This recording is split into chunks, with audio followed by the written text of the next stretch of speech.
नमस्कार. सरांनी आता ओळख करून दिलेली आहे, त्यामुळं मी डायरेक्ट पॅच बर्डिंग ह्या विषयावर बोलेन. म्हणजे माझा हा पक्षी प्रवास हा फक्त 2 वर्षाचा आहे आणि ह्या 2 वर्षामध्ये मी जे फक्त पाहिलं, मी काय त्याच्यातून कन्क्लुजन काढणार नाही, ते मी सादर करेन.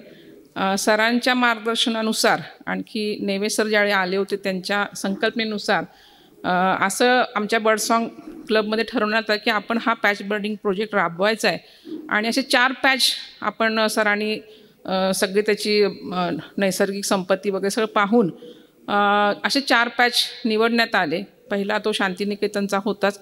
शामराव नगर जिथं पूर्ण वॉटर बॉडी होती असंही म्हणायला काही हरकत नाही. चिंतामण कॉलेज, विलिंग्डन कॉलेज हे जे असे कॉलेजची लाईन्स आहेत तिथे पण खूप झाडं ग्राउंड असं असल्यामुळे तो एक पॅच सिलेक्ट केला आणि सिदेवाडी ग्रासलँड आणि त्या पॅचला एक लीडर आणि त्याच्या सहाय्याला इतर लोक असं म्हणजे त्यातला एक उत्तम फोटोग्राफर असेल, एक तज्ज्ञ असेल पक्षी ओळखणं, हे असं थोडंसं कॉम्बिनेशन करून सरांनी एक टीम तयार केली.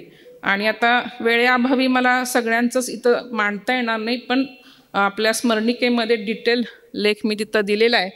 आणखी थोडंसं मी असं सांगेन की प्रकल्प पॅच बर्डिंग हे काय आहे ऐकायला येते ना सगळ्यांना. म्हणजे हे सरांनी दिलेलं मार्गदर्शन फक्त मी इथं वाचणार आहे. तर पॅच बर्डिंग म्हणजे काय हा विषय थोडक्यात मी सांगेन की जेणेकरून भविष्यात आपण आपल्या एखाद्या म्हणजे मॅडमनी चेतना उगाळे मॅडमनी सांगितलंच आहे थोडक्यामध्ये, मी थोडंसं आणखी सांगेन. एखाद्या परिसरातील पक्ष्यांच्या सातत्याने आणि दीर्घकाळ अभ्यास करणे म्हणजेच पॅच बर्डिंग. जगभरामध्ये ही संकल्पना रूढ होत आहे व असे अनेक प्रकल्प नागरी वस्तीतही होत आहेत. पक्षी निरीक्षणातून पक्षी संवर्धन आणि पर्यायाने निसर्ग संवर्धन करण्यासाठी पॅच बर्डिंग प्रकल्प राबवणे अत्यंत महत्त्वाचे आहे.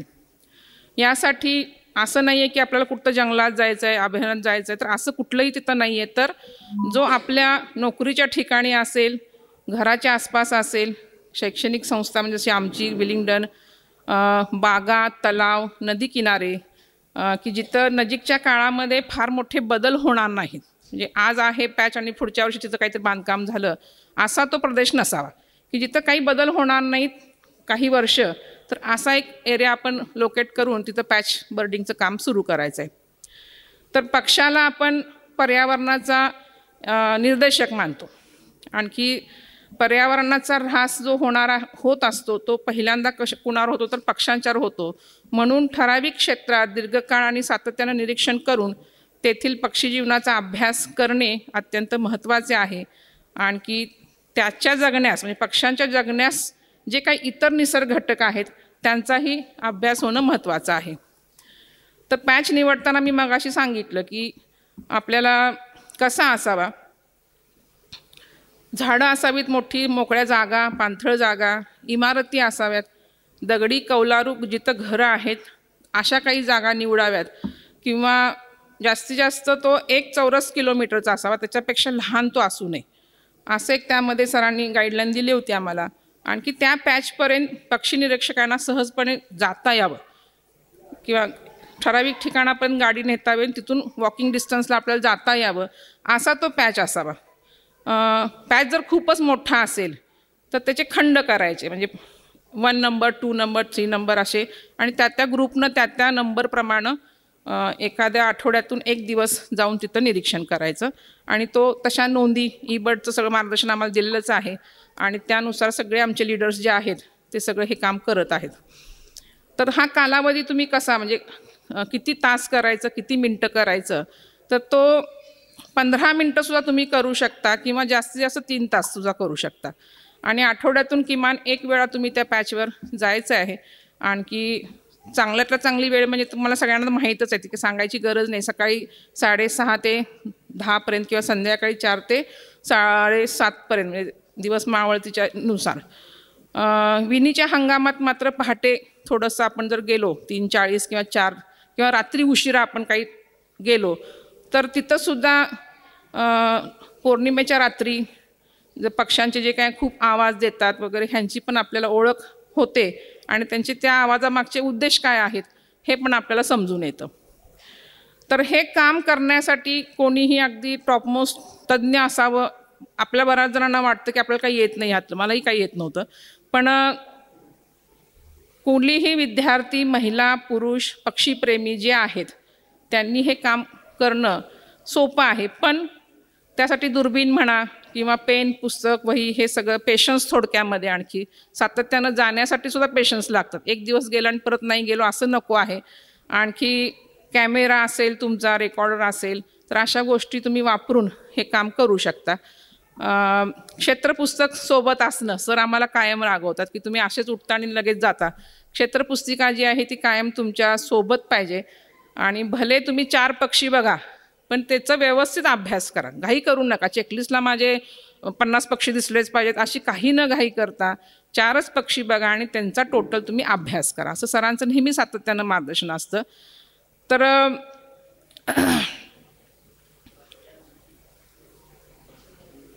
सरांनी एक असं सांगितलं होतं, मला आठवते, हात ते थोडंसं मिस आहे, की आपण एखाद्या वेळी जातो, अखंड फिरत जायचं नाही आहे, तर थोडंसं 20 मीटरला थांबायचं आणि तिथून सगळं परत एकदा तुम्ही ऑब्झर्वेशन्स करायच्यात. की पटपटपट चालत गेलो, मला वेळ होतोय, हे होतोय, असं जर तुम्ही करत असाल तर त्याला काही अर्थ नाही आहे.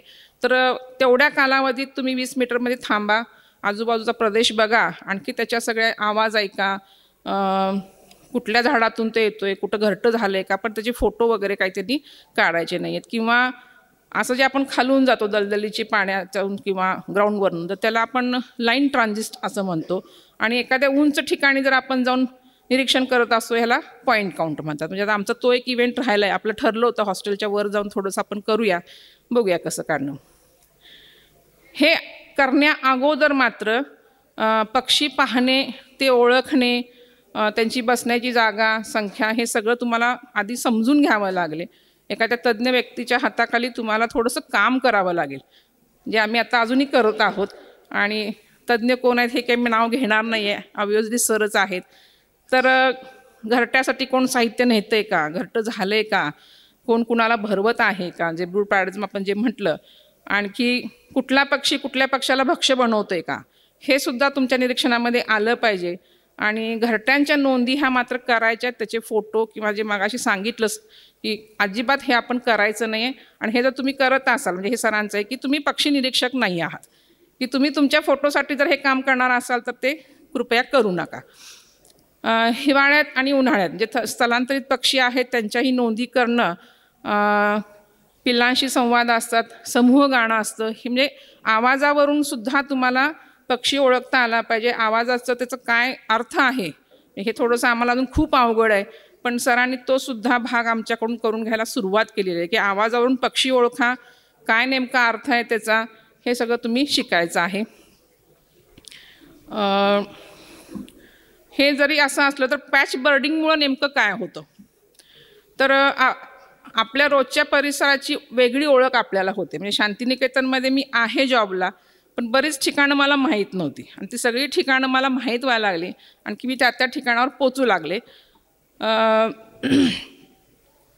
वन्यजीव सजीव राहतो तेव्हा त्याला जगण्यासाठी अन्न व पुढील पिढीला जन्म देण्यासाठी सुरक्षित जागा व रातथारा, अशा 3 ढोबळ गोष्टींची गरज असते. या गरजांचे निरीक्षण केल्यावर या सर्व बाबी ज्या आहेत त्या आपण अभ्यासू शकतो. मोठ्या इमारती असतील, त्यांची भोके असतात, कोनाडी असतात, हे आपण सगळं निरीक्षण करू शकतो. कृत्रिम घरटी गरजेनुसार आपण लावू शकतो, पण अन्न आपण पुरवू नये. किडे आळ्या हे जे त्यांचं मुख्य अन्न आहे, तर बऱ्याच ठिकाणी आपण बघतो अन्न ठेवायचं, फोटो काढायचे, आणि हे जे चाललंय ते सगळ्यात चुकीचं आहे. त्यांचा जो नॅचरल आहार आहे तोच तो त्यांना मिळावा. आणि मगाशी सांगितल्याप्रमाणे कुठल्याही काय करू शकतो, तर फार तर आपण कीटकनाशकं जी असतात ती आपण अवॉइड करू शकतो, त्या लोकांना आपण सांगू शकू. परिसरात वरचेवर गेल्यामुळं तिथले जे काही इतर असतात, कुत्री, मांजरं हे जे असतात, ती पण आपल्या परिचयाचे होतात. म्हणजे काल एक इन्सिडेंट घडलेला आहे, एक कुत्रं आपलं पट्टा लावलं इकडून इकडे इकडे इकडून, ते तो नेहमीचा रूट आहे त्याचा, ते आमचं संस्थेचं कुत्रं आहे, पण मी त्याला नंतर ते मॅनेज केलं. बरीच कुत्री माझ्यासोबत फिरतात, म्हणजे आपली ओळख त्यांना झालेली आहे. आणि बऱ्याच वेळा मी एकटी असते त्यामुळे मी काहीतरी खायला पण घेऊन जायचे, आणि त्यांना इतकी सवय लागलेली आहे की मला बघितलं की एकतर कुत्री आहे आमची, ती माझ्या छातीवर अशी पाय ठेवून उभं राहते, मग मी तिला घेऊन जाते एकटं असल्यानंतर. पक्ष्यांच्या अस्तित्वाची किंवा निसर्गाशी असलेलं जे नातं आहे ते आपल्याला ह्यामधनं उलगडलं जातं. परागीभवन असेल, कीड नियंत्रण, बीज प्रसारण, काम करण्याची पक्ष्यांची महत्त्वाची माहिती आपल्याला मिळते. तसेच पॅचमधील निसर्गचक्र 2 ते 3 वर्षात आपल्यासमोर येतं. आणखी त्यावेळी आपल्याला असं समजतं की ह्या निसर्गचक्रामध्ये मनुष्य किती खालच्या लेवलला आहे. आपण स्वतःला खूप महान समजतो, पण ह्या निसर्गचक्रात आपलं कुठेच आपलं स्थान नाही आहे हे आपल्याला सगळ्यात शेवटी समजून येतं. आता नोंदी कशा कराव्यात, काय कराव्यात ह्याविषयी मगाशी लेक्चर झालेलं आहे ईबर्ड ॲपवर वगैरे, त्यामुळे हा भाग मी काय आता बोलणार नाही आहे. आम्ही सगळे सध्या जे काय आमची पॅचची लोक आहेत ती सगळी ईबर्डवरच आम्ही नोंदी करतो आहे. त्यातून पुढं काय डेव्हलप होत असेल तर आम्ही करणार आहे. तर ह्या सगळ्या गोष्टीमुळं पक्षी निरीक्षक ते पक्षी तज्ज्ञ होण्यासाठी हा पॅच बर्डिंग जो प्रकल्प आहे तो अत्यंत उपयुक्त आहे. आणि पक्षी संवर्धन ही संस्कृती व्हावी व आपल्या ज्या आमच्या बर्ड सॉन्गची सदस्यांनी काम सुरू केलेलं आहे अशा सर्व नागरिकांनी मदत करावी. तो जो आनंद आहे पक्षी बघण्याचा निर्भय आनंद तो सगळ्यांनी घ्यावा असं मला वाटतं. आता हा जो आहे गुगल मॅप तो आमच्या शांतिनिकेतनचा आहे. आता मी जरा शांतिनिकेतनकडे बोलते. पहिला पॅच तर ह्या शांतिनिकेतनसाठी मला जरी हेड केलं असं बरेच आमचे सदस्य येतात, मी नसताना पण ते काम करतात. पण टेक्निकली मी आहे, डॉक्टर सविता अकोळे आहेत, दीपाली बुर्ले आहेत, आणखी सर तर म्हणजे आमची ज्यावेळी सुरुवात झाली सर सातत्यानं आमच्या समोर होते कारण हे शास्त्र आम्हाला नवीन होतं. तर हा जो पॅच तुम्ही बघताय गुगलचा तर तो जवळजवळ इथं 30 एकरचा आहे आणि त्यानुसार आम्ही ते काम सुरू केले. आणखी रचनाच अशी संस्थेची आहे की भरपूर झाडी आहे, 2 मोठे विहिरे आहेत आमच्या. तुम्ही गाडी पार्किंग केलं तिथं आम्हाला काही करता येतं, म्हणजे वॉटर बर्ड्स तिथं येतातच. गवताळ म्हणजे मोठे ग्राउंड आहेत, म्हणजे सगळे जे आपण पाणथळ वगैरे हे जे म्हणतो म्हणजे झाडावरील जमिनीवरील पाणथळ गवताळ हे सगळे पक्षी बऱ्यापैकी आम्हाला इथं दिसून येतात. तर मी अगदी शॉर्ट अहवाल शांतिनिकेतनचा देते. शांतिनिकेतनच्या पॅचची सुरुवात ही जुलै 2022 पासून आम्ही सुरू केली आणि डिसेंबर 23 पर्यंतचा डाटा मी इथं सांगत आहे. मी किंवा इतरांनी जवळजवळ ह्या 1.5 वर्षामध्ये 154 वेळा ह्या भागाला मी भेट दिलेली आहे. तशा आमच्या चेकलिस्ट तयार आहेत सगळं, म्हणजे जिथल्या तिथं सरांनी सांगितल्यामुळे नुसतंच नाव आणि संख्या घालायची नाही, डिटेल कॉमेंट लिहा, खाली परत ब्रीडिंग कोड वगैरे सगळं जे असतं ते सगळं आम्ही तिथं नोटेशन करतो आहे. नुसत्या चेकलिस्ट तुम्हाला मिळणार नाहीत, निदान माझी तरी काही ना काहीतरी वैशिष्ट्य त्या डिटेल कॉमेंटमध्ये मी लिहिलेलं असतं. कुठल्या झाडावर बसला आहे, झाडाचं नाव जरी मला पटकन नाही आठवलं तर मराठीत मी लिहून ठेवते. घरी येऊन मग सगळं चेक करून ते फळं खातोय का, काय आहे नेमकं. परवा तरी एक असं झालं की भारद्वाज आपला झाडाची साल अशी इतक्या मोठ्यानं, आपण आता हे बघितलेलं नाही हे मी फक्त सांगते, आणि त्याच्या मागं लपलेल्या ज्या छोटे छोटे हे असतात ते खाण्याचा तो प्रयत्न करत होता. म्हणजे अशा काही गोष्टी समजत गेल्या. नुसतंच पक्षी नाही तर तो कुठल्या झाडावर आहे, काय करतोय, हे सगळं त्या डिटेल कॉमेंटमध्ये आम्हाला लिहायला सरांनी शिकवलेलं आहे. तर 154 भेटीमध्ये आज डिसेंबर अखेर, कारण मला ह्या महिन्यात काही जास्त जाता आलेलं नाही आहे, पाणथळ झाडावरील जमिनीवरील गवताळ आणि स्थलांतरित असे एकूण 120 पक्षी प्रजाती आम्ही ह्या 1.5 वर्षाच्या काळामध्ये शांतिनिकेतनमध्ये आम्ही नोंद केलेल्या आहेत. नेक्स्ट, आता इथं सगळी नावं मी घेत नाही. 26 स्थलांतरित पक्ष्यांची नोंद इथं झालेली आहे, ती नावं आहेतच समोर. आणि विशेष म्हणजे योगायोगानं नेक्स्ट घ्या, ब्लॅक नेप्ड मोनार्च ह्या पक्षाची नोंद आम्ही केली. ह्या एका पक्षासाठी मी 1 तास थांबले होते, कारण मला काय ते, मी काय जे फोटोग्राफर नाही, मला जसं जमेल तसा फोटो काढला आहे. पण सरांना ज्यावेळी मी विचारलं की हा इथं कसा, सर म्हटले येत असेल पण नोंद झालेली नाही आहे त्याची. 1993 साली कुठंतरी ह्या पक्षाची सांगलीमध्ये नोंद झाली होती आणि त्या काळानंतर हा इथं आम्हाला तो मिळाला. आणि व्हर्डायटल फ्लायकॅचर आपलं एक, हे 2 विशेष नोंदी ह्यामध्ये झाल्या. आता त्यामध्ये सादर करत असताना 2 विभागावर बोलायचं, तर प्लमेज किंवा प्रजनन. मग मी सरांना म्हटलं मी प्रजननवर सांगेन, फक्त मी डाटा देते. तर एकूण 27 पक्ष्यांची पिल्ली तर मी बघितलेली. ह्याचा अर्थ काय आहे की ते इथं घरटी झालेली आहेत, घरटी पण बघितलेली आहेत. सगळा त्यांचा म्हणजे ब्लॅक ड्रॉंगोचं तर मी सातत्यानं त्याची वाढ कशी होत गेलेली आहे माझ्याकडे तसे एक फोटो, मी साधेच आहेत फोटो, पण त्याची डेव्हलपमेंट, त्याचं गाणं, म्हणजे सरांनी जे आम्हाला शिकवलं हे सगळं आम्ही त्यामध्ये इन्क्लूड केलेलं आहे. नेक्स्ट घ्या. आता पॅच बर्डिंगचा सगळ्यात महत्त्वाचा उपयोग जो झाला आमच्या टीमला की धनेश पक्षाचं पिल्लू एक आम्ही वाचवण्यामध्ये आम्हाला सगळ्यांना यश मिळालं. थोडक्यात सांगेन, मी खूप नवीन होते ह्यामध्ये आणि माझ्या नशिबामुळे माझ्या कॉलेजच्या खिडकीमधून एका आमच्या रेन ट्रीवर घरटं पोकळी जी असते आपली ढोली, त्यामध्ये हालचाल चालले, काहीतरी चालले हे मी सरांना सांगितलं. पण थोडा अभ्यास करत सरांच्या गाईडलाईननं आम्ही तो सातत्यानं मी 3 महिने त्याच्यावर निरीक्षण ठेवलं. आणखी आमचे टीम मेंबर पण वरचेवर गाईड करायचे आणि शेवटच्या क्षणाला असं वाटलं की त्या ढोलीमधून ती चोच त्याची बाहेर दिसायची. आता ह्या 3-4 दिवसामध्ये तो बाहेर येऊन कुठल्या तर फांदीवर बसेल आणि तो एक फोटो काढला की आपलं काम ह्या निरीक्षणाचं संपलं. सुट्टी पडली, मी ग्राउंडवर जाऊन बसू लागले त्याचं निरीक्षण करण्यात. आणि एक दिवस असा आला की मला पालकांची पण हालचाल दिसेना आणि त्या पिल्लाचं पण काय, म्हणजे फिडिंग म्हणा हे म्हणा. खूप वेळ थांबले, सरांना फोन केला, सर काहीच हालचाल नाही. सर म्हटले आणखी एक दिवस जा. त्यावेळी पण सक्सेस स्टोरी नव्हतीच. पण उठताना मला जे सर म्हणतायत ना की साऊंड आय डी किती महत्त्वाचे आहेत, तर सातत्यानं मी ऐकल्यामुळं पालक जवळ आल्यानंतर ते पिल्लू कॉल करतं ना, फूड कॉल, बेगिंग कॉल, तर ते माझ्या कानात बसले होते आवाज. आणि मी उठताना मला असं वाटलं की तो आवाज यायला लागला. बघितलं इकडं तिकडं कुठंच नाही, ढोलीकडं गेले तरी पण आवाज येईना. पण असं जाणवलं की कुठं असं खालून आवाज येतोय तो. मग थोडी थांबले परत आणि एक पेरेंट जांभळाचं हे घेऊन असा कुठं अडचणीत गेलेला मला दिसला. मग मी सरांना, तो गेल्यानंतर मी जरा बघितलं बायनॅक्युलरमधून, पण ते बाकड्याच्या आत अंधारात एक पिल्लू तिथं लपून बसलं होतं. म्हणजे आता आमच्या संस्थेमध्ये एवढी कुत्री आहेत की ते निदर्शनात आलं असं ते पिल्लू गेलंच असतं. मग आम्ही सगळी तयारी केली, वन विभागाला कळवलं. आणखी ते पिल्लू मग आम्ही दुसऱ्या दिवशी घेऊन त्याला, दुसऱ्या दिवशी आमचं जे हॉर्स रायडिंग क्लब आहे की मुलं लक्ष ठेवू शकतील आमची, तर अशा ठिकाणी त्याला आम्ही ठेवलं झाडावर. मार्गदर्शन सगळं सरांचंच, मला ह्यातलं काहीच माहीत नव्हतं. पण ते पिल्लू नंतर सातत्यानं आम्ही निरीक्षण केलं, अतिशय उत्तम स्थितीमध्ये ते झालं. हे एक बचाव कार्य आम्ही तिथं केलं होतं. दुसरं आहे ते नेक्स्ट, आता एक शिकऱ्याचं एक घरटं आमच्या मी नशिबावर नाही की माझ्या शेजारीच काहीतरी घडत असतं. स्विटेनिया ट्री जे आहे हा कॉर्नरला, त्याच्या अगदी उंच झाडावर त्याचं चाललं होतं शिकऱ्याचं घरटं. मग थोडं सरांच्या गाईडलाईननं मी त्यांचे कॉल्स काही वेळा मला ऐकायला यायचे, मेटिंगचे कॉल कसे असतात हे मला समजायला लागलं. किती तासामध्ये ते कॉल येत आहेत, पण एकदा कानात बसल्यानंतर आपल्याला समजतं. तर माझ्या ऑब्झर्वेशननुसार सांगते बरं का, की एका तासामध्ये 5 वेळा मीटिंगचे मला आवाज एकदा आले होते. म्हणजे मी कॉलेजला गेल्यानंतर काय होत असेल मला माहीत नाही, पण मी जे ऐकले तासभर, तर त्या एका तासामध्ये 5 वेळा तो मीटिंगचा कॉल मी ऐकला होता. आणि थोडं घरटं ते मी सरांना म्हटलं, पण हे टिकेल का, एवढ्या उंच फांदीवर ते बांधलेलं आहे की एखादं मोठं वारं आलं तर ते खाली पडेल. आणि ते दुर्दैवानं तसंच झालं. एक दिवस मी बसले निरीक्षण करत आणि मादी आली एक काठी घेऊन आणि अखंड त्या घरट्यावर बसल्या बसल्या पूर्ण घरटं ते खाली पडलं. आणि हे मग सगळे 3 अंडी होती आणि ती सगळी चिक्स जे आहेत ते सगळे आतले गेले होते. म्हणजे सगळ्या स्टाफला पण ते कळलं होतं. पण मी सरांना, म्हणजे कसं आहे आम्ही महिला आहोत, असं काही घडलं की आम्हाला खूप वाईट वाटतं. पण सर म्हटले ती परत घरटं करेल, तू लक्ष ठेव, अजून त्याचा काळ आहे. तर त्याच्या शेजारच्या रेंट्रीवर परत तिनं घरटं केलं आणि 2 इमॅच्युअर्स त्यामधनं बाहेर पडले.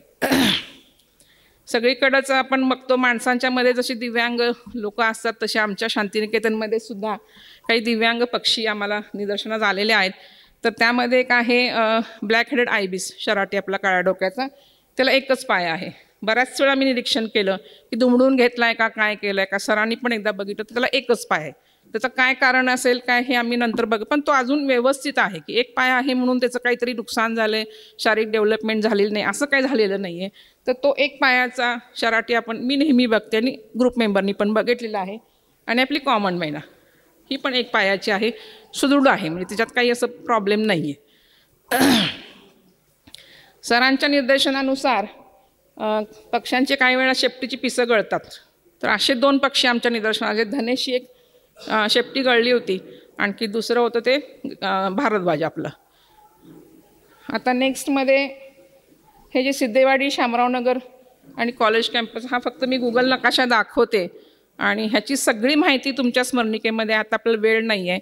आणि शेवटचा एकच फोटो मी सादर करते की आमच्या हॉर्स रायडिंगच्या बॅक साईडला एक वडाचं खूप सुंदर झाड आहे. तुम्ही आत्ता जरी गेला तर लाल लाल फळं इतकी लागलेली आहेत त्याला. आणि तिथं जवळजवळ 25 पक्षी आमचे तिथं नेहमी सकाळच्या वेळेला खायला ती फळं येत होते. खूप छान, बरोबर ऊन पडायचं आणि त्या हॉर्सला आम्ही बांधून ठेवा, म्हणजे त्याच्या आत जाऊन आम्ही बघत होतो. मी, डॉक्टर आफळे असतील, मंजू पाटील असेल, की बाबा हे इतकं आनंदाचं झाड, म्हणजे आम्हाला इतका आनंद झाला की आपल्या शांतिनिकेतनच्या वडाच्या फळासाठी 25वर पक्षी येत आहेत. आणि हे निरीक्षण करताना असं लक्षात आलं की हा जसं माणसांच्या मध्ये संधीसाधू लोक असतात तसं पक्ष्यांच्या मध्ये पण आहेत, हे मला लक्षात आलं आम्हाला, म्हणजे सरांनी सांगितलं. तर हा जिथे जो हेरावण आहे रात्रींच्या ढोकरी आपला, तो दबा धरून बसला होता. तर त्याला माहीत होतं की हे सगळे येणार आहेत आणि त्यातलं कुणाला तरी आपल्याला पकडायचं आहे. असे 2 कॉपरस्मिथ बार्बेट त्यानं 2 तासामध्ये घेतली. ह्याचं कारण आम्हाला कळलं नाही, घरटं पण खूप उंचावर कळलं नाही, पण त्यानं ती संधी साधली. आणखी 2 तांबट पक्ष्यांना त्यानं एकाच का 1.5 तासामध्ये त्यानं ते रिपीट केली घटना. तर हा एवढासा छोटा डाटा मी थांबवते आणि आपण जरूर ह्या पॅच बर्डिंगमधला लेख जो आहे स्मरणिकेमध्ये तो जरूर वाचावा. धन्यवाद.